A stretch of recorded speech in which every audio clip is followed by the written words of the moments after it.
नमस्कार दोस्तों, बुद्ध विचार YouTube चैनल में आपका स्वागत है। कभी आपने खुद से ये सवाल किया है, क्या मेरी कोई गलती ऐसी है जिसे जीवन कभी माफ नहीं करेगा? क्या ऐसा हो सकता है कि एक भूल, एक गलत निर्णय पूरी जिंदगी को परछाई की तरह पीछा करे? आपने दूसरों को माफ किया होगा, दूसरों से माफी मांगी भी होगी, लेकिन क्या कर्म भी माफ करता है? क्या समय सब ठीक कर देता है, या कर्म सब कुछ याद रखता है? हर बोली हुई बात, हर उठाया गया कदम, हर ठुकराया गया अवसर।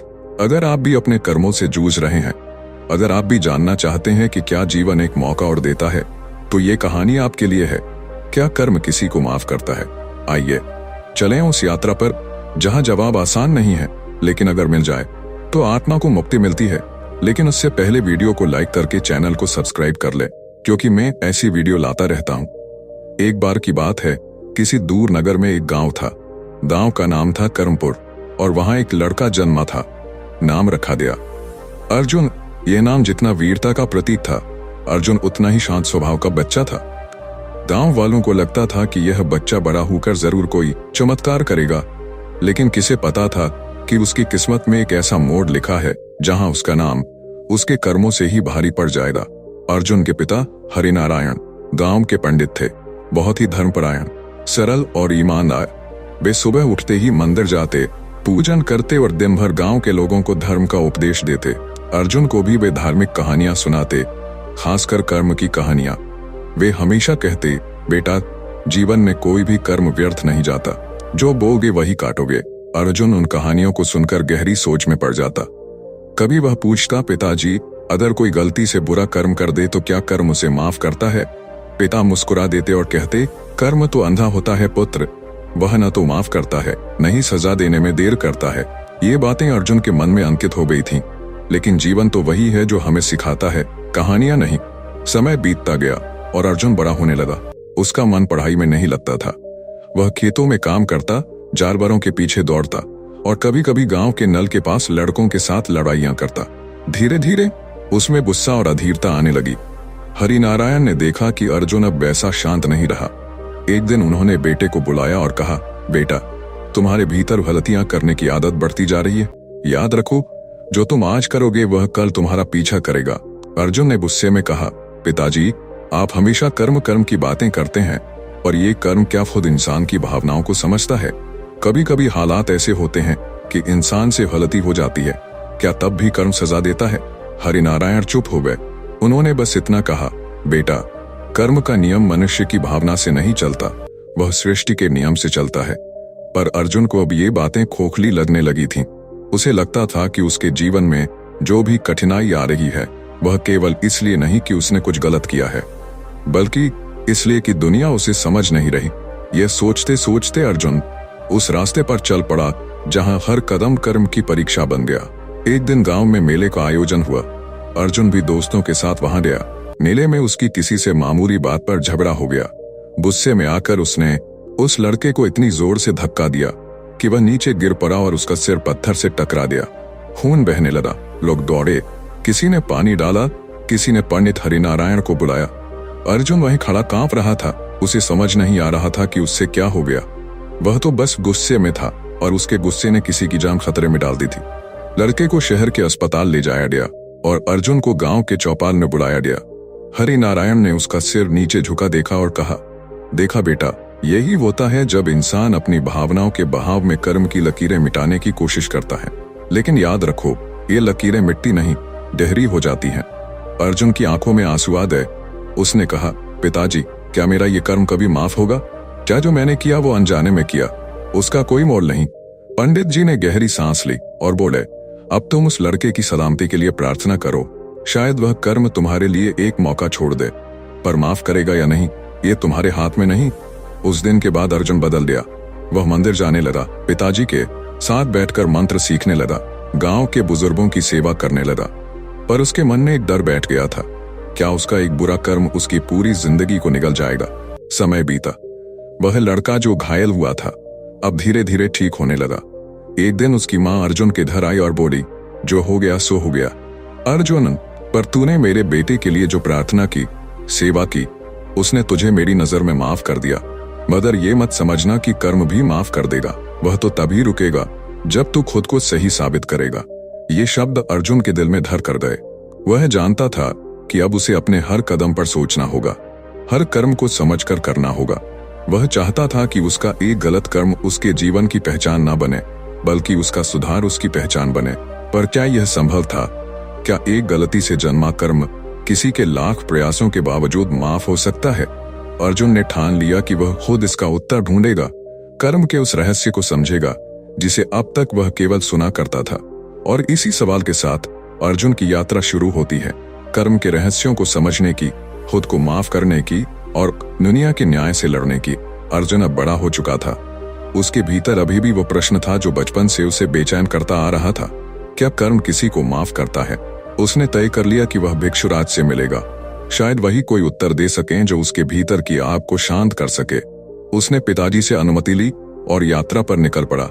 रास्ता कठिन था, लेकिन अर्जुन की बेचैनी इतनी थी कि रास्ते की मुश्किलें उसे रोक न सकीं। पहाड़ियों, पथरीली राहों और गहरी घाटियों को पार करते हुए वह आखिरकार उस कुटिया तक पहुंचा जहां भिक्षुराज रहते थे। वहां पहुंचते ही उसे एक वृद्ध साधु दिखाई दिए, जिनके चेहरे पर सालों की तपस्या की रेखाएं थीं। उनकी आंखों में गहराई थी, जैसे कोई झील हो जिसमें दुनिया का हर जवाब छिपा हो। अर्जुन ने उनके चरणों में प्रणाम किया और कहा, स्वामी, मैं अर्जुन हूँ। मैंने बचपन में एक गलती की थी। आज तक उस कर्म की छाया से नहीं निकल पाया हूँ। लोग तो भूल गए, पर मैं नहीं भूल पाया। क्या मेरा वो कर्म कभी माफ होगा? भिक्षुराज ने कुछ देर उसे देखा, फिर मुस्कुराए और बोले, तुम्हारी आंखों में डर है, पश्चाताप है और जवाब की भूख है। लेकिन बताओ अर्जुन, तुम सच में उत्तर चाहते हो या सिर्फ तसल्ली? अर्जुन कुछ कह नहीं पाया। उसने बस सिर झुका दिया। भिक्षुराज ने पास बैठने का इशारा किया और कहा, मैं तुम्हें अपनी कहानी सुनाता हूँ, शायद उसमें तुम्हारा उत्तर हो। उन्होंने कहना शुरू किया, मैं कभी एक समृद्ध राज्य का राजा था। नाम था वीरेंद्र। मेरे पास सब कुछ था, धन, सत्ता, सैन्य बल और प्रजा का भय, पर मेरे भीतर था घमंड। मैं सोचता था कि मैं जो करूं वही सही है, और इसी घमंड में मैंने एक दिन ऐसा निर्णय लिया जिसने मेरी जिंदगी को ही बदल दिया। मेरे राज्य में एक गरीब ब्राह्मण आया। वह बस थोड़ी जमीन मांग रहा था अपने परिवार को बचाने के लिए, लेकिन मेरे मंत्रियों ने उसे चोर बताकर पेश किया। मैंने बिना जांच के उसे मृत्युदंड दे दिया।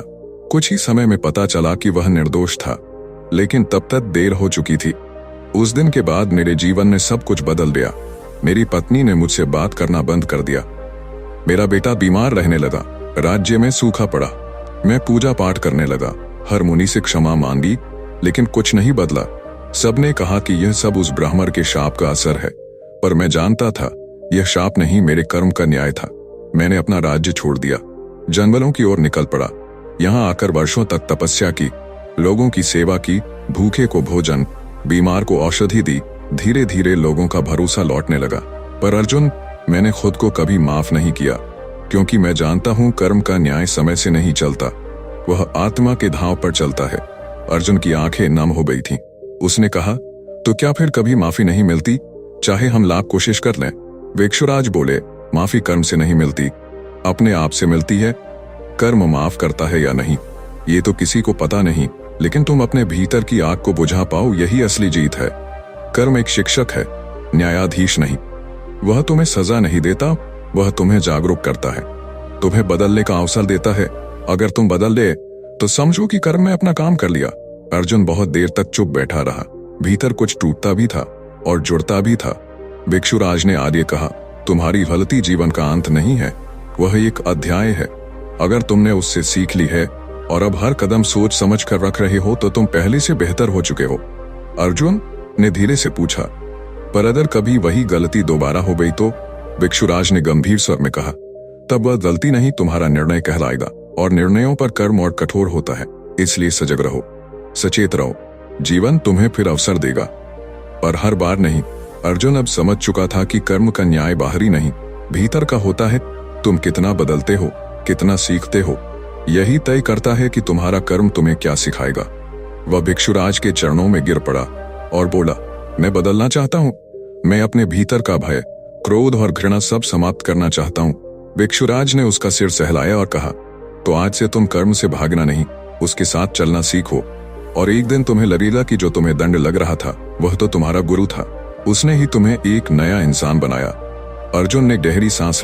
उसके मन में वर्षों से उठता प्रश्न अब शांति पा चुका था। वह जान गया था कि कर्म कोई शत्रु नहीं बल्कि एक मार्गदर्शक है। बस उसे समझने के लिए समय चाहिए, साहस चाहिए और सच्ची नियत। शांति वन से लौटते वक्त अर्जुन के मन में एक नई चेतना जाग उठी थी। उसकी चाल में अब संकोच नहीं था बल्कि आत्मज्ञान था। उसने पहली बार अपने भीतर एक अजीब सी शांति महसूस की। वर्षों से जो सवाल उसे सोने नहीं देते थे वह अब उत्तर की छांव में सिसकियां छोड़कर चुप हो गए थे। पर वह नहीं जानता था कि जीवन में सबसे बड़ा इम्तिहान उस समय आता है जब तुम सबसे शांत होते हो। और शायद इसीलिए जब वह अपने गांव लौटा तो उसका कर्म पहले से बड़ा रूप लेकर खड़ा था। गांव की मिट्टी में अब वो महक नहीं थी। गांव के बाहर के इलाके में अचानक एक जमीनी झगड़ा शुरू हो गया था। एक व्यापारी और कुछ ग्रामीणों के बीच विवाद चल रहा था। बात इतनी बढ़ गई थी कि गांव के पंच भी उलझन में पड़ गए। यह वही व्यापारी था जिसने अर्जुन के पिता हरिनारायण से कई बार मदद ली थी, लेकिन अब वह उस जमीन को जबरन हथियाने की कोशिश कर रहा था जिस पर गरीब किसान दशरथ खेती करता था। दशरथ वही था जिसका बेटा अर्जुन की गलती से बचपन में घायल हुआ था। वर्षों बीत चुके थे। दोनों परिवारों के बीच की दरार समय ने पाट दी थी। दशरथ अब बूढ़ा हो चला था, लेकिन उसकी आंखों में अर्जुन के लिए कोई कटुता नहीं थी। जब अर्जुन घर पहुंचा तो गांव की सभा चल रही थी और दशरथ एक थके हुए स्वर में अपनी जमीन की रक्षा की गुहार लगा रहा था। अर्जुन चुपचाप भीड़ में बैठ गया। व्यापारी ने कहा, ये जमीन मेरी है, मेरे पास कागज है। ये बूढ़ा झूठ बोलता है। दशरथ ने कांपते हुए कहा, मैंने इसे अपने पसीने से सींचा है। ये जमीन मेरी आत्मा है, कागजों से सच नहीं बदलता। पंचों ने कहा, अगर कोई चश्मदीद गवाह हो जो दशरथ की बात की पुष्टि कर सके तो हम निर्णय कर सकते हैं। सभी चुप हो गए। तभी अर्जुन उठा। उसने सभा के सामने जाकर कहा, मैं गवाही देना चाहता हूं। सभी की निगाहें उसकी ओर उठी। दशरथ भी चौंक गया। अर्जुन ने कहा, मैं बचपन से देख रहा हूं, ये खेत दशरथ का ने खुद जोते हैं। मैंने उन्हें बारिश में भी हल चलाते देखा है, सूखे में मिट्टी पलटते देखा है। यदि ये जमीन किसी की है तो केवल उन्हीं की है। व्यापारी ने तंज कसते हुए कहा, और तुम कौन होते हो बोलने वाले? तुम्हारा अतीत तो खुद दोषों से भरा है। क्या पंच तुम्हारी बात पर विश्वास करेंगे? एक पल के लिए सभा शांत हो गई। पंचों ने अर्जुन की ओर देखा जैसे कोई नाजुक निर्णय की डोर उनके हाथ में हो। अर्जुन ने गहरी सांस ली और कहा, हाँ, मैंने गलती की थी, पर मैं तब भी सत्य के पक्ष में था और आज भी हूं। मेरी गवाही मेरी आत्मा से निकली है। मैं कोई कागज लेकर नहीं आया, पर मेरे भीतर जो सच है वह हर दस्तावेज से बड़ा है। सभा में सन्नाटा छा गया। पंचों ने कुछ देर विचार किया। फिर एक बुजुर्ग बोला, हमने अर्जुन को वर्षों से बदलते देखा है। जिसने अपने कर्मों से खुद को सुधारा हो उसकी बात आज झूठ नहीं हो सकती। निर्णय दशरथ के पक्ष में गया। लोगों ने राहत की सांस ली, लेकिन अर्जुन के मन में कुछ और ही चल रहा था। सभा के बाद दशरथ उसके पास आया और कहा, बेटा, आज तूने मुझे मेरी आत्मा लौटा दी। तुझे पता है, जब तूने मेरे बेटे को धक्का दिया था मैंने उस वक्त तुझसे घृणा की थी, और जब तेरा बदलाव देखा तो समझ गया तेरा इरादा तभी बुरा नहीं था। आज तूने मुझे विश्वास दिला दिया कि कर्म केवल सजा नहीं देता, कर्म सुधार भी देखता है। अर्जुन की आंखों में पानी आ गया। उसने कहा, काका, मैंने भिक्षुराज से सीखा है कि कर्म कभी माफ नहीं करता, पर वह नया अवसर जरूर देता है। शायद यह मेरा वही अवसर था और मैंने उसे पकड़ा। उस रात गांव में अचानक व्यापारी के बुर्गों ने दशरथ के खेत में आग लगा दी। अर्जुन को जैसे ही खबर मिली वह तुरंत वहां पहुंचा। गांव वाले भी दौड़ कर आए और मिलकर आग बुझाने लगे, पर बहुत कुछ जल चुका था। दशरथ बेहोश हो गया। गांव के लोग क्रोधित हो उठे। कुछ ने कहा, चुप बैठने से अब कुछ नहीं होगा, इन लोगों को सजा मिलनी चाहिए। गांव में बदले की आग फैलने लगी थी, पर अर्जुन उस भीड़ में नहीं था। वह जानता था कि यदि आज उसने भी गुस्से में आकर कुछ कर दिया तो उसका सारा सुधार व्यर्थ हो जाएगा। आज अगर वह गलत कदम उठाता तो फिर से वही गलती दोहराता जो बचपन में की थी। भीड़ अर्जुन की ओर देखने लगी जैसे वह कोई आदेश दे, लेकिन अर्जुन शांत था। उसने कहा, हम लड़ेंगे, पर व्यवस्था के भीतर। जो अपराध हुआ है उसका जवाब न्याय से मिलेगा, बदले से नहीं। अगर हम भी हिंसा करेंगे तो हम में और उनमें कोई फर्क नहीं रहेगा। गांव वालों ने उसकी बात सुनी। अर्जुन ने पुलिस में रिपोर्ट कराई, सबूत जुटाए, और कुछ ही दिनों में व्यापारी और उसके गुर्गे गिरफ्तार हो गए। जब दशरथ होश में आया और ये सब सुना, उसने अर्जुन को गले लगा दिया। बेटा, वह बोला, आज तूने फिर साबित कर दिया कि कर्म ने तुझे माफ नहीं किया, पर तुझे एक राह दे दी, कर्म को सही करने की राह। इसी बीच एक दिन गांव के बाहर के कुएं से एक घायल आदमी को उठाकर लाया गया। उसका चेहरा लहूलुहान था, कपड़े फटे हुए थे और सांसें बेहद धीमी थीं। गांव वाले जब उसे पहचान नहीं पाए तो अर्जुन को बुलाया गया। अर्जुन जब वहां पहुंचा तो उसकी आंखें पल भर को थम गईं। यह वही व्यापारी था, रघुवीर, जिसने दशरथ की जमीन हथियाने की कोशिश की थी, जिसने खेत में आग लगवाई थी और जिसे हाल ही में सजा दिलवाने में अर्जुन ने अहम भूमिका निभाई थी। पर अब वह घायल पड़ा था, लाचार, बेसहारा। भीड़ में से किसी ने कहा, इसका इलाज क्यों करें? यही है जिसने गांव का नुकसान किया था, इसे छोड़ दो, मरने दो। दूसरे ने कहा, यह कर्म का न्याय है, इसका यही हश्र होना था। अर्जुन चुपचाप खड़ा रहा। उसके भीतर का एक हिस्सा कह रहा था, इसी ने तो सब तबाह किया, अब वही भुगत रहा है, क्यों ना उसे उसके हाल पर छोड़ दो। लेकिन भीतर से एक दूसरी आवाज आई, अगर तू भी वही करेगा जो इसने किया तो क्या फर्क रह जाएगा तुझमें और इसमें? क्या यही है कर्म का उत्तर? अर्जुन ने कोई देर नहीं की, उसने गांव के वैद्य को बुलाया, साफ चादर मंगवाई, खुद पानी गर्म किया और घायल रघुवीर की पट्टियां बांधनी शुरू कर दी। कुछ लोगों ने विरोध किया, कुछ ने तटस्थ भाव से देखा, लेकिन अर्जुन डटा रहा। रघुवीर को होश आया तो उसने अर्जुन को देखा और कमजोर आवाज में पूछा, तू क्यों? अर्जुन ने जवाब नहीं दिया, बस पट्टी कसते हुए बोला, क्योंकि तुम अब एक दुश्मन नहीं, एक बीमार इंसान हो और इंसानियत का धर्म कर्म से ऊपर होता है। रघुवीर की आंखों में आंसू आ गए। अर्जुन ने दिन रात उसकी सेवा की, उसे शरल दे खाना खिलाया, दवा दी। गांव के कुछ लोग नाराज थे, पर धीरे धीरे उन्हें भी अर्जुन के फैसले में वह गहराई दिखने लगी जो सिर्फ बाहरी दृष्टि से नहीं देखी जा सकती। एक सप्ताह बीत गया। रघुवीर अब चल फिर सकता था। एक दिन वह अर्जुन के पास आया और बोला, तूने जो किया है वो कोई साधारण इंसान नहीं कर सकता, मैं तुम्हारा कृतज्ञ हूं। अर्जुन ने कहा, कृतज्ञता से ज्यादा जरूरी है पछतावा और परिवर्तन। अगर तुम्हारा हृदय सच में बदला है तो बाकी जीवन किसी गरीब के खेत को न देखना। रघुवीर ने हाथ जोड़ लिए, उसकी आंखों में सचमुच पश्चाताप दिख रहा था। फिर उसने जो कहा वो सबके लिए चौंकाने वाला था। मैं अपने सारे जमीन के कागज फाड़कर पंचायत को सौंपता हूँ और कहता हूँ कि यदि मेरी वजह से किसी को नुकसान हुआ है तो वह मेरी सारी संपत्ति से पूरा किया जाए। मैं अब बाकी जीवन सेवा में बिताना चाहता हूँ, अर्जुन, तुम्हारी तरह। गांव में ये बात आग की तरह फैल गई। अर्जुन ने कुछ नहीं कहा। उसने न प्रशंसा चाही न सम्मान, क्योंकि वह जानता था यह सब उसने किसी नाम या यश के लिए नहीं किया।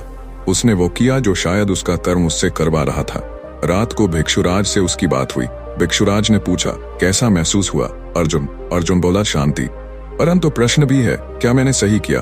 क्या दुश्मन की रक्षा करना ही धर्म है? भिक्षुराज मुस्कुराए, धर्म वही होता है जिसमें द्वेष न हो, जो न्याय मांगता है उसमें भी करुणा हो। तुमने रघुवीर को सजा दिलवाई, वह न्याय था। तुमने उसे बचाया, वह करुणा थी। अब देखो, तुम्हारे कर्म ने उसे भी बदल दिया। अर्जुन कुछ पल शांत रहा, फिर बोला, क्या यह माफी है?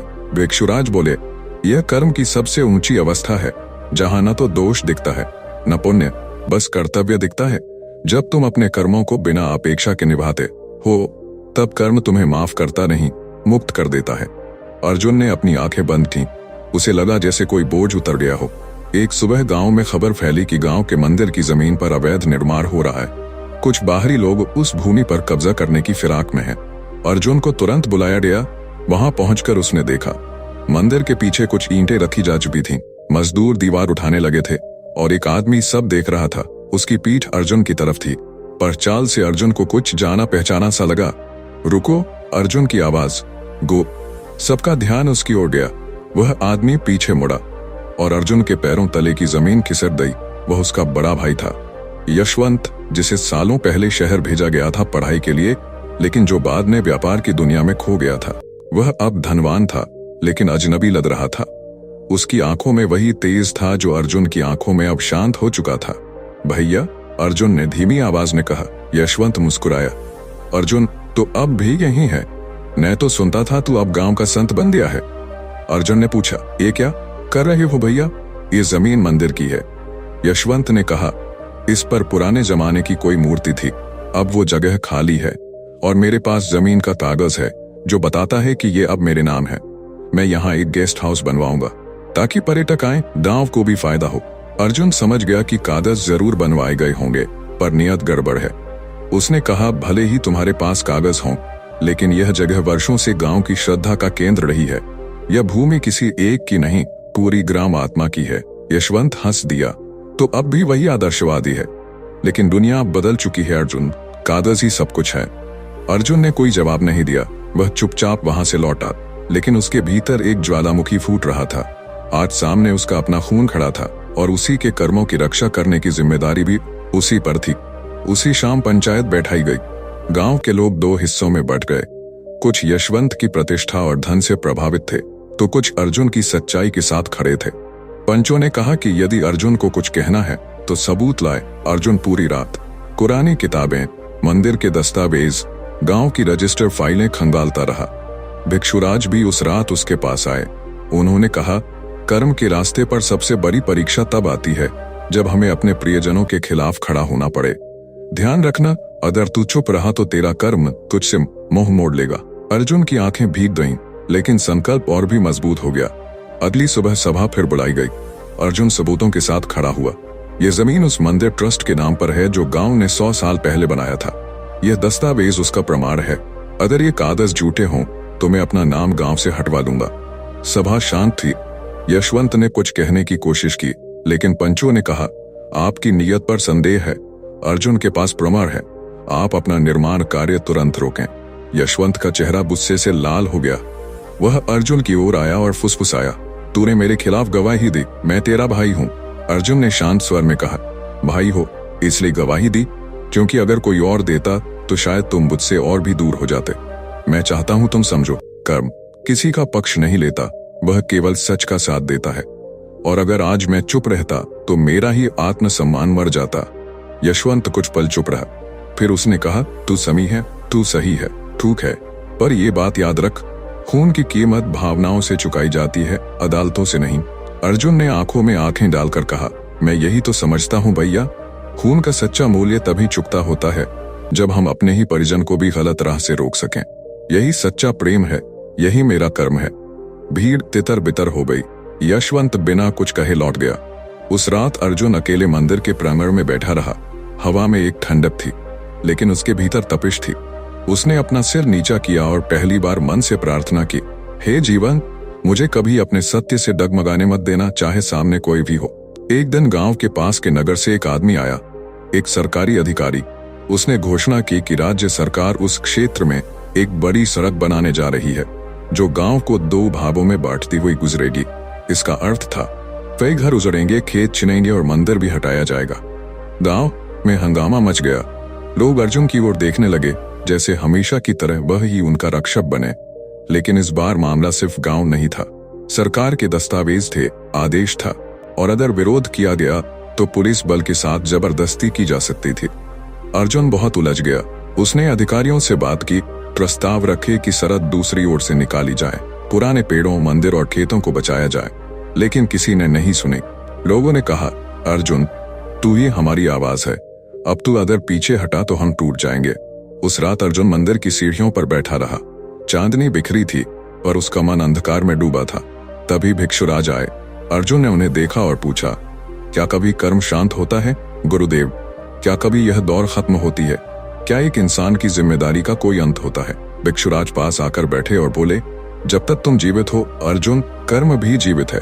वह परीक्षा नहीं लेता, वह बस राह दिखाता है। राह कठिन हो सकती है, लेकिन यदि तुम रुक गए तो वही कर्म एक बोझ बन जाता है। अर्जुन ने धीमे से कहा, मुझे डर लगता है अब किसी और को खोने का। मुझे नहीं चाहिए सम्मान, पद या नाम, मैं बस जीना चाहता हूँ सरल जीवन। भिक्षुराज ने उसके कंधे पर हाथ रखा और बोले, तो बस जियो अर्जुन, और सत्य से भागे बिना। अगर आज तुम अपनी आत्मा से समझौता करोगे तो तुम जिंदा रहकर भी मर चुके होगे, और अगर तुम खड़े रहोगे तो भले ही हार जाओ, तुम मुक्त हो जाओगे। अर्जुन ने अगली सुबह गांव वालों की सभा बुलाई। उसने सबके सामने खड़े होकर कहा, हम विरोध करेंगे, लेकिन बिना हिंसा के, बिना गुस्से के। हम अपनी मिट्टी के लिए खड़े रहेंगे, लेकिन कानून के दायरे में। मैं किसी की जान नहीं चाहता, लेकिन यह भी नहीं चाहता कि हमारी आत्मा कुचली जाए। गांव वाले तैयार थे। उन्होंने धरना दिया, शांतिपूर्वक। मीडिया आई, खबरें फैली और अंत में शासन झुका। सड़क का रास्ता बदल दिया गया। गांव बच गया, मंदिर बच गया। लोग खुशी से नाच उठे, पर अर्जुन शांत था। उस रात वह अकेले भिक्षुराज की कुटिया में गया। वह जमीन पर बैठ गया और कहा, गुरुदेव, अब मुझे उत्तर चाहिए। मैंने जीवन भर अपने कर्मों से लड़ाई की, उन्हें स्वीकारा, उनसे सीखा, पर क्या मेरा पहला पाप, वो बचपन की गलती, क्या वह अब भी मेरा पीछा कर रहा है? क्या अब मुझे मुक्ति मिलेगी? भिक्षुराज मुस्कुराए। अर्जुन, कर्म माफ नहीं करता, वह बदलता है। उसने तुझे एक गलती से उठाकर पूरे गांव का रक्षक बना दिया। अगर तू वह गलती न करता तो तू कभी वो न बनता जो आज है। माफी तुझे बाहर से नहीं मिलेगी। अगर तेरी आत्मा अब शांत है, अगर तुझे नींद में डर नहीं आता, अगर तू आज किसी को नुकसान पहुंचाने की सोच भी नहीं सकता, तो समझ ले तू माफ हो चुका है। कर्म माफ नहीं करता बेटा, वह शिक्षक है और तू अब उसका सबसे सफल शिष्य बन चुका है। अर्जुन की आंखों में पानी आ गया। उसने आंखें बंद की। उसके भीतर का तूफान अब शांत हो चुका था। अब उसे उत्तर नहीं चाहिए था, अब उसे कोई पुरस्कार नहीं चाहिए था। अब वह बस जीना चाहता था, हर दिन हर क्षण उसी भाव से जिसमें उसने खुद को पाया था।